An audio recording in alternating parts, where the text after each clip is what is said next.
Le député de Mosaka Centre, Oscar Otoka, accompagné de ses homologues de Mosaka 2, d'Alembe et de Lombo, s'est porté au secours des populations sinistrées de ce district du département de la Cuvette, en proie à des inondations causées par des pluies diluviennes. Véritable moment de communion entre le parlementaire, sa suite et la population, cette visite qui a eu lieu le samedi 23 décembre a consisté en un échange qui a permis de poser un état des lieux de la situation telle que vécue par les habitants de Mosaka et aussi en une assistance multiforme pour répondre tant soit peu aux besoins immédiats de la population en détresse. Mosaka est depuis plus d'un mois dans l'eau. Toutes les habitations sont inondées, toute la localité est dans l'eau.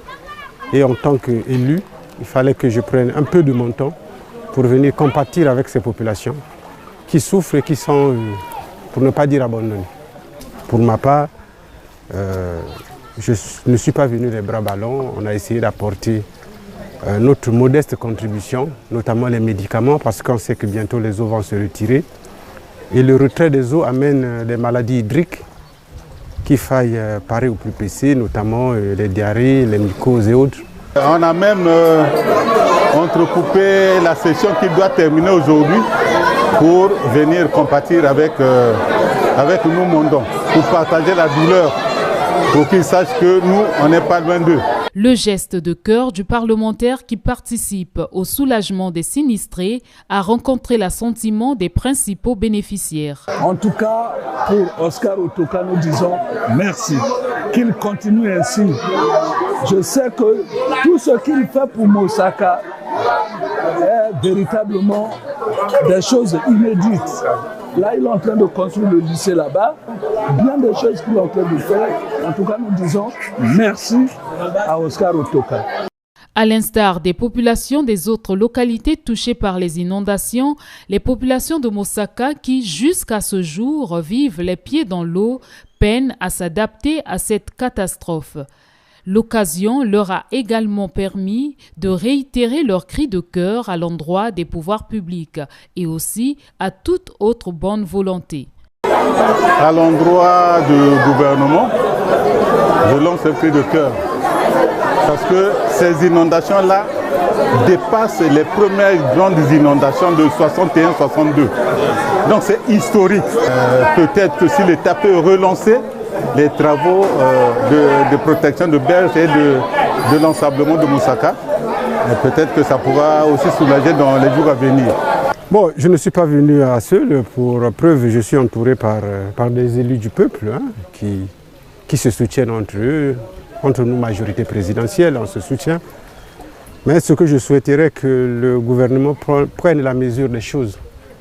Ne fût-ce qu'une simple visite à Mosaka, Makotipoko, Liranga, Betou Liranga, Boignela, Enyele et autres, qui sont depuis des mois dans l'eau et sans aucun signal, aucune visite du gouvernement, ça peut laisser paraître comme un coin qui est abandonné à lui-même.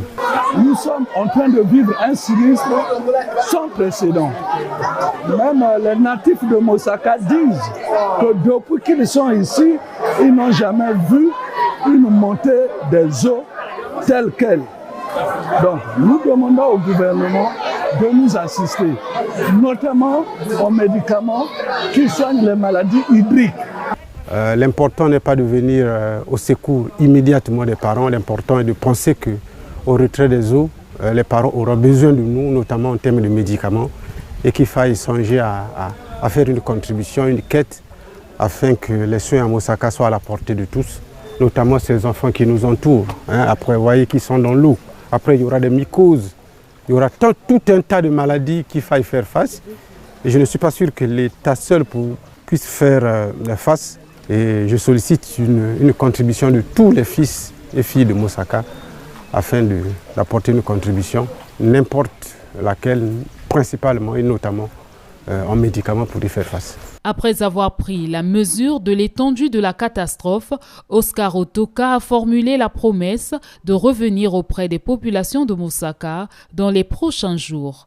Le député a achevé son séjour par la visite du bâtiment R+1 du lycée de Mosaka en chantier, dont il avait lancé les travaux il y a quelques mois.